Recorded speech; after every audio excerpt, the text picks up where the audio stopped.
आपके पास, एक सेकेंड अखिलेश जी, वो पास ऑन में कर देती हूँ कि नीतीश कुमार की प्रासंगिकता को इतने हल्के में लेकर खारिज कर देना, ये तो मुझे लगता है बिहार की पॉलिटिक्स के लिए बहुत मुफीद प्लैंक नहीं है।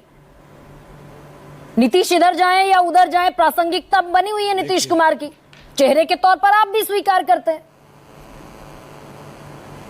नहीं, कोई प्रासंगिकता नहीं है नीतीश कुमार की बिहार में। उनका क्षरण पिछले लगभग 1-1.5 दशकों से जारी है।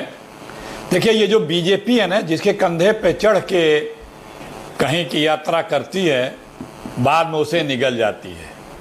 महाराष्ट्र में देखा आपने गठबंधन को, शिंदे को क्या बना दिया। और मैं इस 2-4 महीने पहले भी बिहार के इसी बहस में मैंने कहा था कि नीतीश कुमार जी बिहार के अगले शिंदे होंगे। और अब तो स्पष्ट रूप से अमित शाह जी ने 2 बार प्रेस मीडिया से भी ये बात का खुलासा कर दिया है कि लड़ेंगे इनके नेतृत्व में। आगे कौन होगा, लोगों को समझ जाना चाहिए। संख्या बल भी उनका घटता ही गया है। स्वास्थ्य के बारे में भी चर्चाएं नीचे तक हैं। नहीं, अगर बीजेपी का चाल चरित चेहरा भी यही है। एक सेकंड, अगर नीतीश कुमार बीजेपी के लिए इतने इररिलेवेंट होते कि बीजेपी उनके बगैर सरकार के विषय में सोचती, तो नीतीश कुमार के प्लैंक पर जातिगत जनगणना पर क्यों आती? नाना नाना नाना करते जातिगत जनगणना के लिए मजबूर होना पड़ा ना।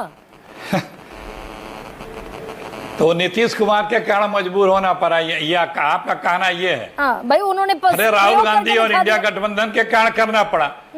अरे कुछ नहीं, राहुल गांधी के कारण करना पड़ा और दसियों परिवर्तन करने पड़े मोदी जी को अपने निर्णयों में। राहुल गांधी की बातें जो भी उन्होंने बताई हैं, कही हैं, या जो भविष्य के लिए बताया है, वो सही साबित हुआ वक्त आने पे।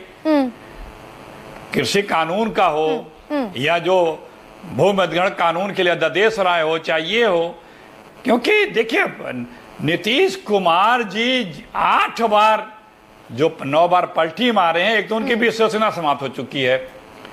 वो अब ऐसे एक पार्टी के साथ जाके खड़े हुए हैं जिसका काम ही जब से आए हैं तब से देखिए बिहार की कानून व्यवस्था एकदम अराजक हो चुकी है।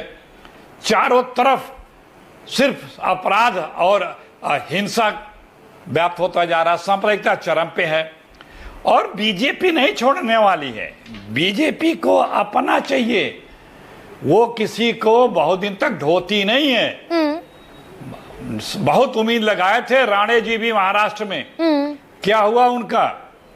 सत्ता में आते ही किस तरह से उनके साथ क्या सलूक किया शिंदे जी को और शिंदे को। और आज भी वहां की सरकार शिंदे के साथ या शिंदे के लोगों के साथ या शिंदे के वर्करों के साथ क्या सलूक कर रही है। हाँ। कोई ताजुब नहीं कि कुछ अगर ये थोड़ा सा भी इन्होंने कुछ अपना हाथ पर ताकत दिखाने का प्रयास किया तो वो क्या करेगी, इसका भी अंदाजा उनको है। नहीं, लेकिन बिहार में भी अखिलेश जी कुछ नहीं होना है। जातियों का गणित यहाँ जो नीतीश कुमार साधकर चलते हैं, सेक्युलर नेता की एक छवि साधकर जो चलते हैं नीतीश कुमार, कितना प्रतिशत वोट शेयर है नीतीश कुमार का? 15.39% वोट शेयर है। जब 30 पर सरकार बन जाती है, 30-32 पर। जबरदस्ती आप बताते ये कोई मैनेजमेंट का क्लास नहीं है। कितना परसेंट वोट शेयर है, किसके साथ मिलके चुनाव लड़े थे, ये भी डिपेंड करता है। आज के तारीख में किसके साथ मिलके चुनाव लड़ रहे हैं, ये बहुत बड़ा मायने रखता है। और मैंने कहा ना कि उनकी ताकत हर चुनाव में खत्म होती गई है।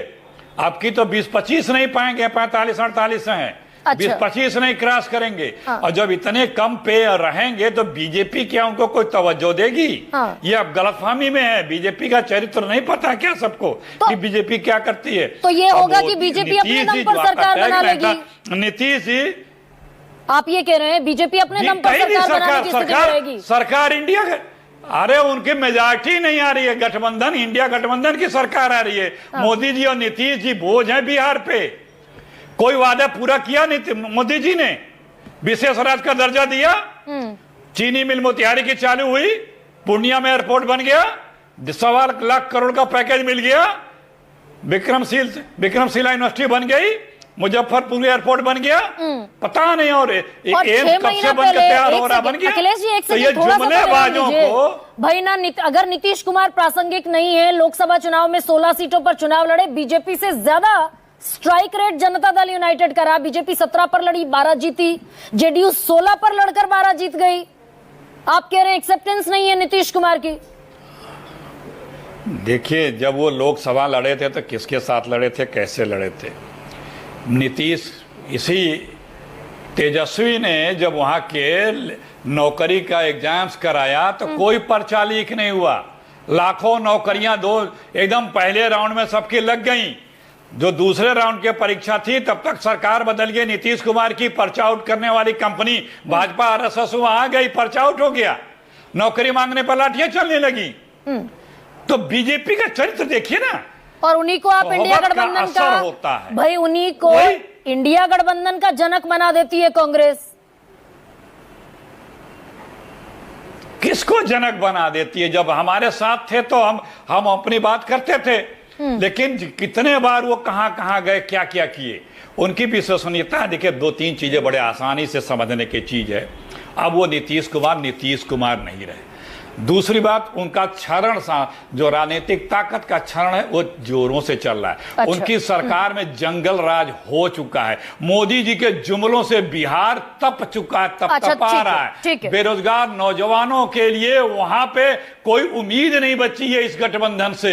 ठीक है इंडिया गठबंधन वहां 2/3 बहुमत से सरकार बनाने जा रही है।